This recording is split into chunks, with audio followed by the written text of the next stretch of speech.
The Block Talk podcast started because of my passion for the property management industry. I wanted to start a conversation and add some value within the industry with a diverse range of people and professionals who can add something extra. As we start out, my aim is that the podcast offers some useful insight into a variety of views, opinions, thoughts, and foresights from our guests, who include business leaders and industry experts. If you enjoy the podcast and want to find out any other information, head on over to brianwelsh.co.uk.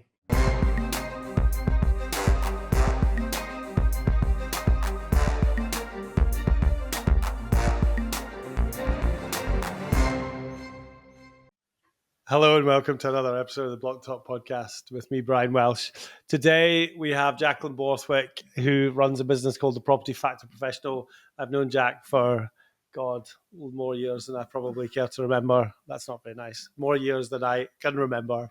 And we're here to talk about factoring and property management. So can you tell me a bit about your background in factoring and the property management industry? Yeah, so I am now about 18 years in industry. Started out many years ago in live property management as a credit control manager. Then became the head of finance for the company.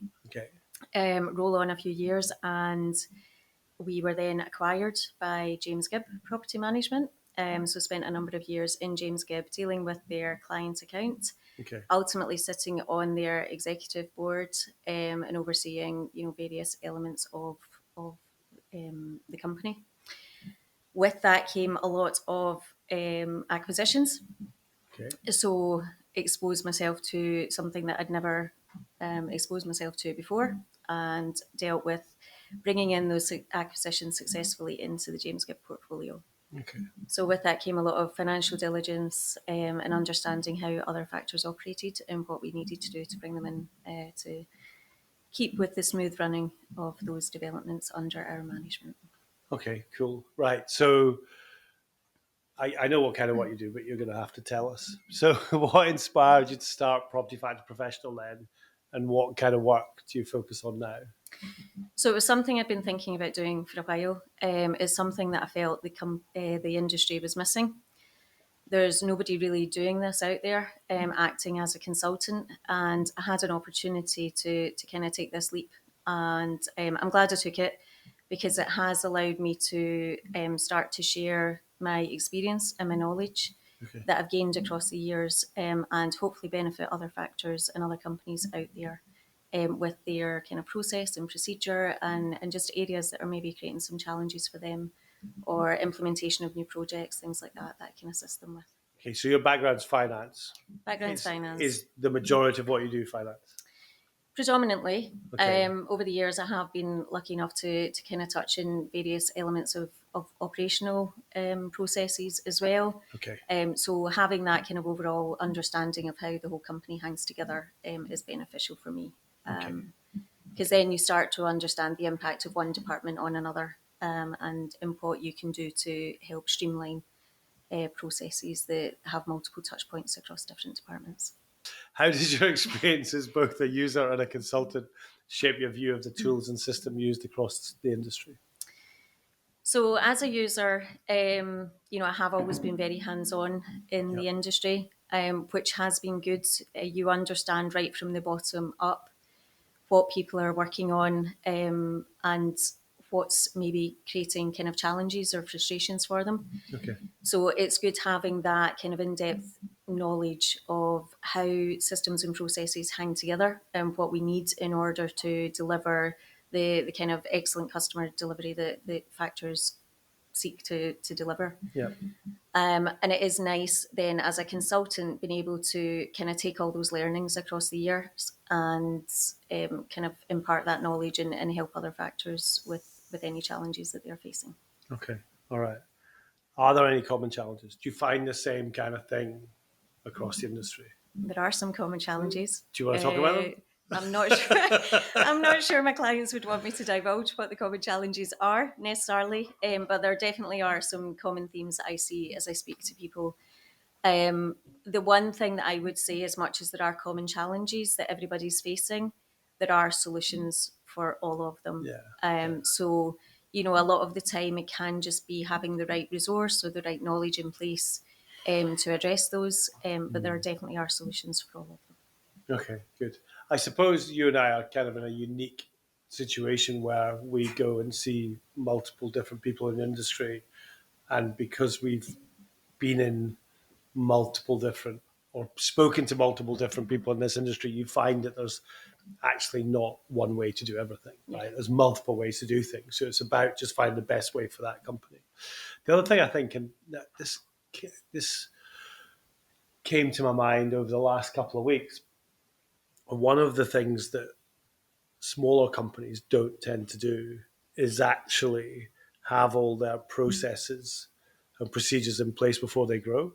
So then you get those growing pains and change management of growing as a business and actually not having, I don't know, the base there to make sure that everything can sit on top of it stably. Yeah, I mean, it's absolutely key. If you don't have the core processes in place and have the right financial controls in place, then you definitely are going to struggle as you grow.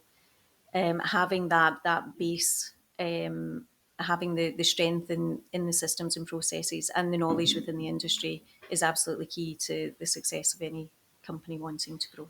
Yeah, no. And I mean, you posted something on LinkedIn the other day about, gosh, I should remember, but my memory is, I'm 55, I'm getting old, about having your core client account and all of that sort of stuff, the diligent, running it diligently and making sure it's correct. Yeah. And I think that's a key part of the industry. And you're probably not going to say it, but I'll say it, that there are people who get that wrong, right? Yeah. There are people who get that wrong. So, okay. There are people, I don't think there's necessarily intent behind people getting it wrong. But, people do sometimes just lose sight of some of the key core kind of elements of the business. And so therefore they can sometimes create a kind of bit of a monster in the background that then needs to be addressed. Yeah, okay, understood. So you've worked with CPL Software for many years, or you know what I mean. What's kept you confident in the platform and the team behind it? I'm really looking forward to this one. I think there's always been a willingness to work together to develop the products. If I've had an idea, you've always been willing to talk it through. Sometimes you've shot me down and told me that my idea is ridiculous, but other times I can see that there's maybe been a wee thought kind of start to develop in your heads, and sure enough, you'll go away and you'll look at how best to kind of implement that. I obviously don't have the technical knowledge to know how to actually make it work, but I can maybe just give you enough of the kind of thought idea behind it to generate the kind of full thought process after that to allow you to develop the system. And I think that's been key to kind of our relationship throughout the years. Even when issues have arisen, it's not been about finger pointing, which companies to blame. Is it user error, or is it, a bug? Dare I use the term? It's not been about finger pointing. It's always just been about working together to get matters resolved or to get things developed in order to create the best system that you can deliver. Do you know, it's funny. I'm not going to disagree with that, but but joking apart, Tom and I did a demo with someone recently. Tom's sitting there, by the way. We're working the buttons today. Tom and I had a demo the other day with somebody, and we were talking about a very, very, what I would take for granted bit of functionality. And one of the guys on the call said, "Do you know, I can't believe it. You've actually thought of everything, because that is something that we've been trying to fix for years."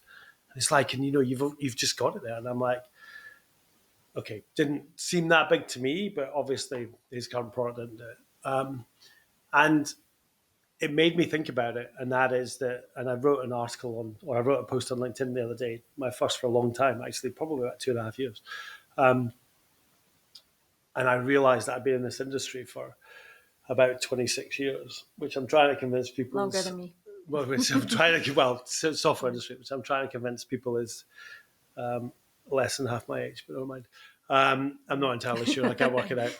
But anyway, and it just brought it to mind that actually the product has been client-led hugely over certainly in the CPL years of that 26, so that's 15 years, it certainly has been client-led. Okay. Right. Can you describe your overall experience working with a CPL team over the years? Yeah, it has been hugely positive for the most part. Not saying that we've not had our our disagreements at times, but it has been. I think the team have obviously grown a lot since we first started using you, or since I first started, kind of having a relationship with you guys. You were much smaller then. As the team's grown, it's nice to see, and speak to different people within the organisation. And I would say that anybody I speak to, whether it's yourself, whether it's Tom, whether it's Will, or anybody else in the team, I have that same kind of positive interaction with them. They're always willing to help. The support team are always there on hand to assist with things.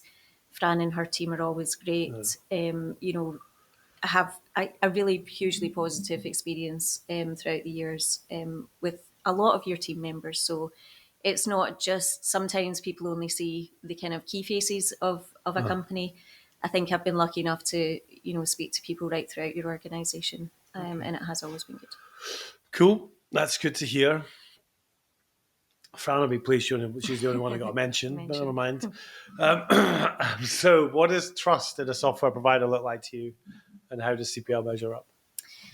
I think trust comes from the product does what it says it's going to do and what you expect it to do. I think that's got to be the kind of core element of it.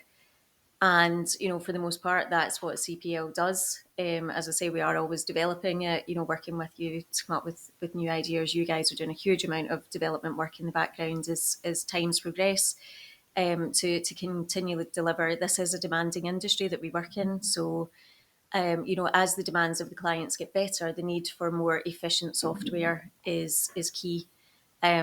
We need to make as many efficiencies as we can so that the factoring companies out there can focus all their attention on building those strong relationships with their clients. Yeah. Okay. Right. So we've just rebranded. Sorry, the product set, not the company. Okay, so I'm just going to explain this in my own words. CPL Software Limited still exists. Our product has had many names over the years. Okay, first of all, it was called RPM. When I first started CPL, I called it RPM. I remember that. Meaning Residential Property Management. And then it was changed to CPL. The reason we changed it to CPL was because that's what everybody called it. Okay, so we were just led by our client base. And then about a year to 18 months ago, someone who is not sitting a million miles away from here said to me, we're going to go after the English market at some point. And we launched, we've got about 5 or 6 early adopters on the early adopter program that's starting. And anyway, that's an aside. And Tom said to me, I'd like to change the name, because CPL is so predominantly Scottish and works in, the Scottish factory market, that I think we should rename the entire product set and rename it and rebrand it so that it kind of, and the business has changed as well. I don't know, 2 years ago we were 12, 13, 14 people. We're now 32 or 33, and that's all there to support our Scottish base and also to help with the launch into England. Anyway, so long way around to say it's Tom's fault that we've spent a 12 to 18 month time doing a rebrand, or coming up with the idea of a rebrand and then rebranding it.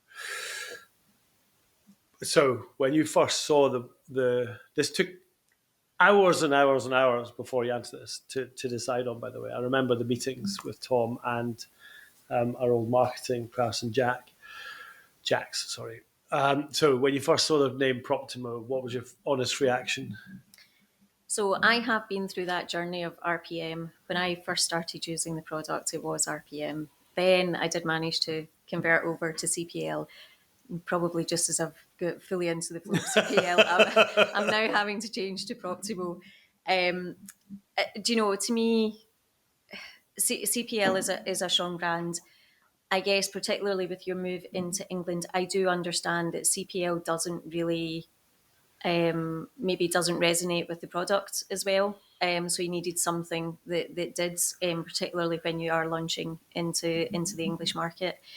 So, you know, I completely understand kind of the rebrand, and it does probably have a greater synergy with what the product actually does.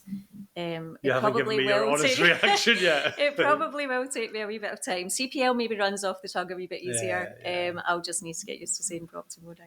Okay. I Well, can't guarantee that in 5 years' time I won't still be referring to it as CPL. I'll probably still call it RPM, but never mind. Okay. Have we launched the name of our Tom? I know you're not sitting over here. Have we launched the name of our new AI tool yet? We've got a name for it. We haven't published it yet. I don't think we've published it. Okay. By the time this comes out, we should. Okay. So we did a vote actually for the AI tool. So we have an AI helper within the product now. So you can just ask the product stuff and it will tell you. That's my sales pitch definition. Tom does a much better pitch than that. So, okay, let's move on because we have actually named that as well. But let's move on. Okay, so we've updated the product names as well and look. How does the refreshed identity feel from a user's point of view? I think definitely a couple of them are more logical. So things like Blockworks, as much as I think Blockworks is quite a funky name, you know, contractors portal probably makes more sense. Similarly, client portal to residence portal, you know, the portal is there for the residents.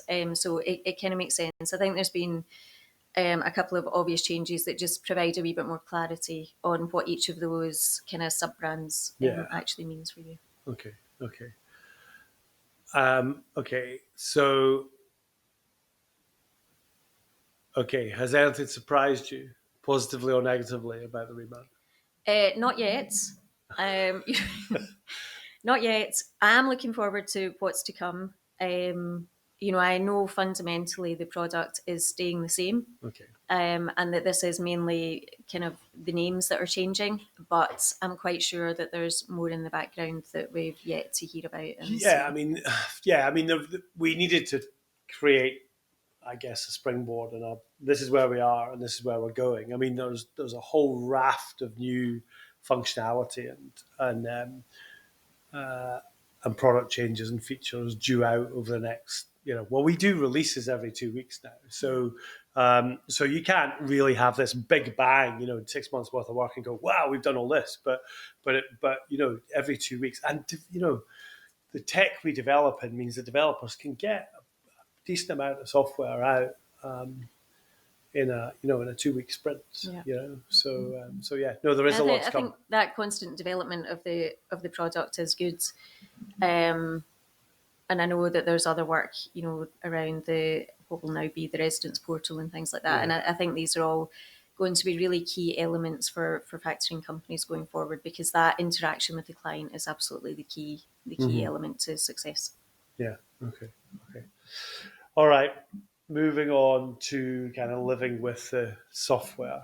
What parts of the Proptimo suite do you use most often? Probably core. Okay. I suppose coming from a finance background, it is a lot of back office stuff that's going on. So core is key to it. But having all those additional bolt-ons. I mean, like for me, Blockworks or Contractors Portal, it was a game changer. Well done. The branding's working. So I know. Got it right. I've got it written down in front of me. But that's a game changer in the industry. In terms of freeing up resource within companies to allow them to focus on what they need to do. Okay. How has the platform supported your operations or made factoring easier? Probably one of the early game changers for us was, and we're going back a while now, when we were manually processing purchase ledger invoices and manually keying them into a spreadsheet to then tally up how much needed to be paid every kind of week or fortnight, whatever. Hugely labour intensive, open to human error as well, when you're keying that much data manually. So the introduction then of Entry Okay. was a game changer for us, in proposed invoices and just streamlining that whole process through saved a significant amount of time for the company that I was with at the time, and I've seen it continue to progress.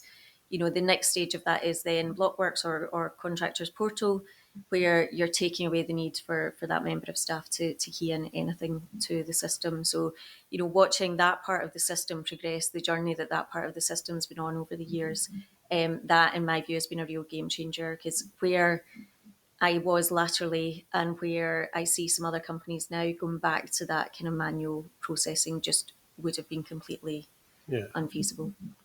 So moving on to kind of reflections on the industry, as someone working in the thick of factoring every day, what do you think the industry needs more of from software or otherwise? So the industry does move at a fairly fast pace, and anything that we can do to kind of facilitate that is going to help factoring companies.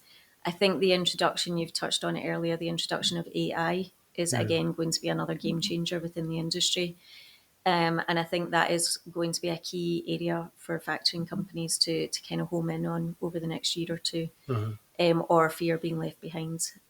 So I think, you know, a real focus on AI in the future, but making sure that the functionality that is already available to them is being used to its full capacity to create those like financial controls and operational excellence across the board.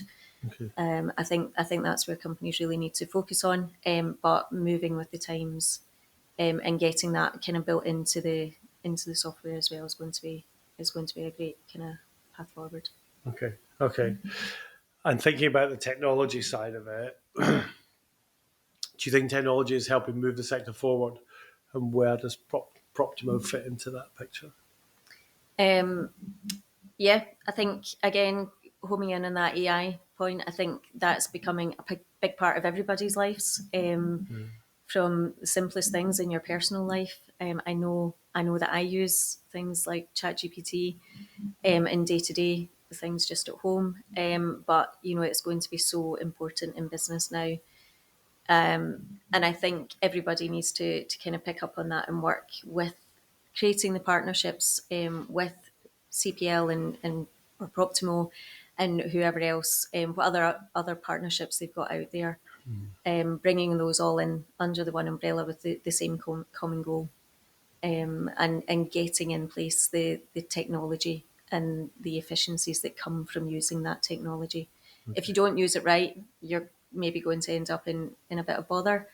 But I think getting it right from the outset, and having a clear path ahead of you of how you want to use that particular technology is going to be massive. Okay. No, I wouldn't disagree with that. I mean, we spend our entire days building solutions to try and do that, you know. So that is what we live and breathe and get out of bed for in the morning. Yeah. So, okay. What would you say to a fellow factor who's hesitant about adopting new systems or software? Apart from sell your business, it is a big step to take. I've been there when we first implemented, I'll call it RPM back in the day, or the CPL products. We took that leap. It has a bit of pain attached to it, but the benefits coming out the other sides are so extreme that you just can't not take that leap. So anybody looking to grow within the industry, anybody looking to run their business in the most efficient way and have the right financial controls in place, you need to make that leap and implement the right technology to move forward. Okay. No, I wouldn't disagree. Yeah. I mean, to be fair, you've always been pro-tech, right? And you've always looked for ways to make efficiencies. And that's what we're here to do. You know, we're here to build products that save a load of time for our clients and their teams, so they can use that time to do other stuff, more client facing and these sort of things. Yeah, and I think the issue is that people get bogged down by or can be bogged down by the systems and processes, but actually having the right technology in place to streamline those as far as possible is going to free up the resource. This isn't about, like, my comments aren't about making people redundant from No, their no, no, jobs. no, We no, don't no, want no, technology to replace the people. But there's such a need to build these strong relationships with clients and homeowners out there. That's where the focus should be. So you need all the systems and processes and technology and software right in the back end to facilitate that. What do you think Proptimo represents for the industry? I think it provides a Proptimo as a company or a product. Let me get this right. Product. Proptimo is a product. As a CPL is product, still the company. yeah. Tom wanted to change it, but I wouldn't let him. Okay. It's my baby. Okay. Do you know? I think the product itself, in the way it's developed over the years, provides a solid understanding and evidence of the knowledge that you guys have of the industry, because the product does deliver in so many different areas of the business, and that comes from that kind of solid understanding and knowledge that you've developed over the years of the industry. So for me, that's really how you represent yourself in the factoring world, having that knowledge. Okay, appreciate that. Right, last question, then you can go. Okay. I Thank promise. you. What would you say to someone considering working with CPL Software or adopting Proptimo? It's a product that is there to make the lives of your staff easier and to make the lives of your homeowners have more kind of clarity and transparency on what you're delivering as a factor. Yeah. That in turn is going to help build trust between the factor and the homeowners, and that is what is key to retaining your client base. Okay. Having a platform like this that can deliver in so many different ways is really what's needed to create that overall kind of stability within your business and your client base. I think for me, one of the challenges with adopting new software is finding someone in your organization who can actually run the project. Do you know what I mean? Because you need to be fully involved and engaged to make sure the project's a success and if people don't have the time to do that, then it becomes hugely difficult to actually implement software correctly. Yeah. Because block management can run in a whole load of different ways, so that it is, and it's because replicating what you do manually in a system, might be the right way to do it, but actually there's so many different things that you can then do to make your processes better and procedures better within your organization that can run better on a better software rather than running on your older software or your older manual systems. Yeah. I've probably fallen foul to that myself over the years where that there's something that you want to utilize, an area of functionality or something that we've maybe looked to develop with you across the years, but you do fall foul of the day-to-day pressures that you face within the organisation, and quite often these things then get delayed because they're the easy things to delay. You can't delay, carrying out the work that's required within a development. You can't delay responding to client queries and complaints. So things like those projects are the things that fall by the wayside quite often. But if you constantly let them fall by the wayside, you're never ever going to get to that point where you've created the efficiencies to allow you to then provide an increased level of customer service delivery. So it's making sure you don't find yourself in that position where you're just getting bogged down and can't see the wood for the trees. Yeah. Okay. I get you. Jack, thanks very much for coming in. That's been great. You're welcome. Thank you. Thank you.